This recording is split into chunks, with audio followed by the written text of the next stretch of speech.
ಬೆಂಬಲ ಪತ್ರದ ಜೊತೆಗೆ ಲೋಕಭವನಕ್ಕೆ ತೆರಳಲಿರುವ ಟಿವಿಕೆ ಪ್ರಧಾನ ಕಾರ್ಯದರ್ಶಿ. ಟಿವಿಕೆಗೆ 2 ಶಾಸಕರ ಬೆಂಬಲ ಪತ್ರ ವಿಸಿಕೆ ಕೊಟ್ಟಿದೆ. ಈಗ ಟಿವಿಕೆಗೆ ಬೇಷರತ್ತು ಬೆಂಬಲವನ್ನ ಘೋಷಣೆ ಮಾಡಿದೆ. ಅದೇನು ಬೇಷರತ್ತು? ಷರತ್ತು ಇರುತ್ತೆ ಅದರಲ್ಲಿ, ಬೇಷರತ್ತು ಏನದು? ಮಂತ್ರಿ ಸ್ಥಾನ ಬೇಕು, DCM ಸ್ಥಾನ ಬೇಕು ಅಂತ ಕೇಳಿದ ಮೇಲೆ ಆಯಿತು, ಯಾವ ಮಂತ್ರಿ ಸ್ಥಾನ ತಗೊಳ್ಳಾರ್ದೇನೆ ಹಾಗೆ ಇರಿ ನೋಡೋಣ, ಯಾವುದಾದ್ರು ಪಕ್ಷಗಳು ಹಿಂಗೆ ಹೋದರೆ ಯಾವುದಿರೋದಿಲ್ಲ. ಬೆಂಬಲ ಪತ್ರವನ್ನು ಈಗ ವಿಸಿಕೆ ಕೊಟ್ಟಿದೆ ಅಂತೆ.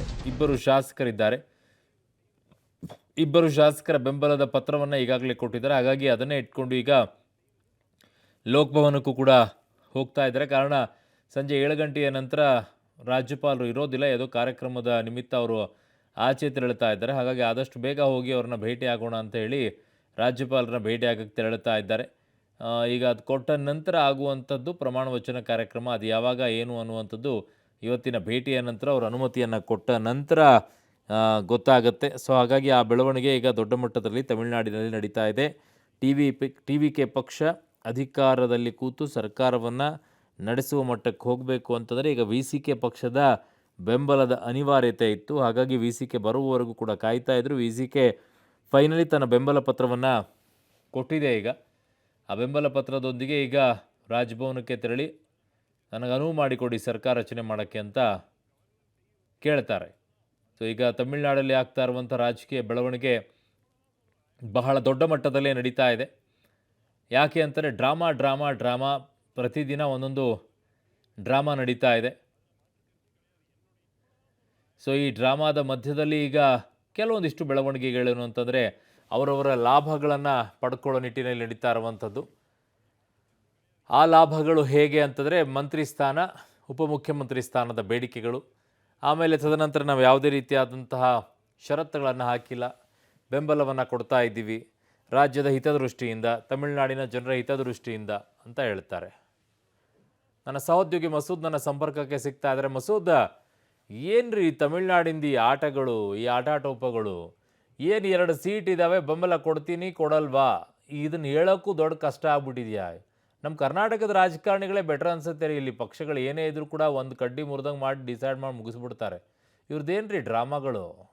ಅರುಣ್, ನಾನು ಕೂಡ ಕಳೆದ 2-3 ದಿನಗಳಿಂದ ಇಲ್ಲಿಂದ ರಾಜಕಾರಣ ನೋಡ್ತಾ ಇದ್ದೀನಿ. ಕರ್ನಾಟಕದ ರಾಜಕಾರಣದ ಸ್ವರೂಪವೇ ಬೇರೆ.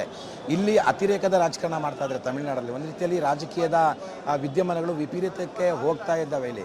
ಅಂದರೆ ಇಲ್ಲಿನ ರಾಜಕೀಯದ ಸ್ವಭಾವವೇ ಆ ರೀತಿ. ಈಗಿಂದಲ್ಲ, ದಶಕಗಳಿಂದಲೂ ಕೂಡ ಇಲ್ಲಿ ರಾಜಕೀಯದ ಸ್ವಭಾವವೇ ಹಾಗೆ, ದ್ರಾವಿಡ ಪಕ್ಷಗಳ ಸ್ವಭಾವವೇ ಹಾಗೆ.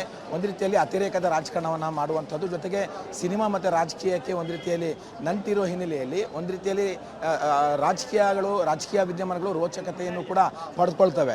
ಈಗ ಸದ್ಯದ ಮಾಹಿತಿ ಪ್ರಕಾರ ಇನ್ನೂವರೆಗೆ ವಿಸಿಕೆ ಅಧಿಕೃತವಾಗಿ ಅನೌನ್ಸ್ಮೆಂಟ್ ಮಾಡಿಲ್ಲ.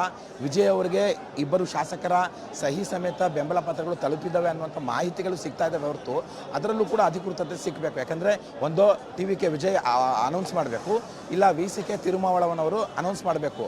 ಇವೆರಡೂ ಅನೌನ್ಸ್ಮೆಂಟ್ಗಳು ಬಹಳ ಡಿಲೇ ಆಗ್ತಾ ಇದ್ದಾವೆ. ಆ ಹಿನ್ನೆಲೆಯಲ್ಲಿ ಇನ್ನೂ ಏನಾಗ್ತಿದೆ ಅನ್ನುವಂಥದ್ದು ಗೊಂದಲ ಹಾಗೆ ಮುಂದುವರೆದಿರುವಂಥದ್ದು. ಇದರ ಮಧ್ಯೆ 7 ಗಂಟೆಗೆ ಕೇರಳಕ್ಕೆ ರಾಜ್ಯಪಾಲರು ತೆರಳ್ತಾ ಇದ್ದಾರೆ. ಅದಕ್ಕೂ ಮುನ್ನ 7 ಗಂಟೆಗೆ ಮುನ್ನ ವಿಜಯ್ ಅವರು ಅವ್ರನ್ನ ಭೇಟಿ ಮಾಡಿ 4ನೇ ಬಾರಿಗೆ ಸರ್ಕಾರ ರಚನೆಗೆ ಹಕ್ಕು ಮಂಡನೆ ಮಾಡುವ ಸಾಧ್ಯತೆ ಇದೆ. ಒಂದು ವೇಳೆ ಇದು ನಿಜವಾಗ್ಲೂ ಕೂಡ ವಿಸಿಕೆ 2 ಶಾಸಕರ ಬೆಂಬಲ ಪತ್ರ ವಿಜಯ್ಗೆ ತಲುಪಿದ್ದೆ ಆದರೆ 7 ಗಂಟೆಗೂ ಮುನ್ನ ಅವರು ರಾಜ್ಯಪಾಲರನ್ನ ಭೇಟಿ ಮಾಡ್ತಾರೆ. ಆದರೂ ಕೂಡ ಸ್ಪಷ್ಟತೆ ಸಿಗ್ತಾ ಇಲ್ಲ. ವಿಜಯ್ ಅವರು ತಮ್ಮ ನಿವಾಸದಿಂದ ಹೊರಟಿದ್ದಾರೆ, ಆದರೆ ತಮ್ಮ ಇನ್ನೊಂದು ಫ್ಲಾಟ್ ಇದೆ, ಆ ಫ್ಲಾಟ್ಗೆ ಕೂಡ ಹೋಗ್ತಾರೆ ಅನ್ನುವಂತಹ ಮಾಹಿತಿಗಳು ಸಿಗ್ತಾ ಇದ್ದಾವೆ. ಅಥವಾ ಲೋಕಭವನಕ್ಕೂ ಕೂಡ ಹೋಗ್ಬೋದು. ಹೋದ ನಂತರ ಎಲ್ಲಿಗೆ ಹೋದ್ರು ಅನ್ನುವಂಥ ಮಾಹಿತಿ ಸಿಗುತ್ತೆ ಹೊರತು ಅವ್ರು ಯಾರಿಗೂ ಕೂಡ ಈ ಥರ ಹೇಳ್ತಾ ಇಲ್ಲ. ನೆನೆಯೂ ಕೂಡ ನಿವಾಸದಿಂದ ಹೊರಟರು, 4 ಗಂಟೆಗೆ ಬರ್ತಾರೆ ಅಂದರು, ಬರಲಿಲ್ಲ, 4:15 ಬರಲಿಲ್ಲ, ಕೊನೆಗೆ 6:45 ಆಯಿತು ಅವರು ಬರೋ ಹೊತ್ತಿಗೆ. ಹಾಗಾಗಿ ಇದೇ ಆಗುತ್ತೆ ಅನ್ನುವಂಥ ವಿಚಾರವನ್ನು ಈ ಕ್ಷಣಕ್ಕೆ ಸ್ಪಷ್ಟತೆಯಿಂದ ಹೇಳಲಿಕ್ಕಾಗಲ್ಲ. ಆ ಥರದ ರಾಜಕೀಯ ಇಲ್ಲಿ ನಡೀತಾ ಇರುವಂಥದ್ದು. ಜೊತೆಗೆ ಈಗ ವಿಸಿಕೆಯಿಂದ ಸುದ್ದಿಗೋಷ್ಠಿ ಆರಂಭ ಆಗಿ ಅವರು ಅನೌನ್ಸ್ಮೆಂಟ್ ಮಾಡಿದ ನಂತರ ಎಲ್ಲವೂ ಕೂಡ ಒಂದು ಖಚಿತತೆ ಬರುತ್ತೆ, ಒಂದು ಸ್ಪಷ್ಟತೆ ಸಿಗುತ್ತೆ. ಅರುಣ್, ಓಕೆ, ಹಾಗೆ ಸಂಪರ್ಕದಲ್ಲಿರಿ ಮಸೂದ್, ವಾಪಸ್ ಬರ್ತೀನಿ.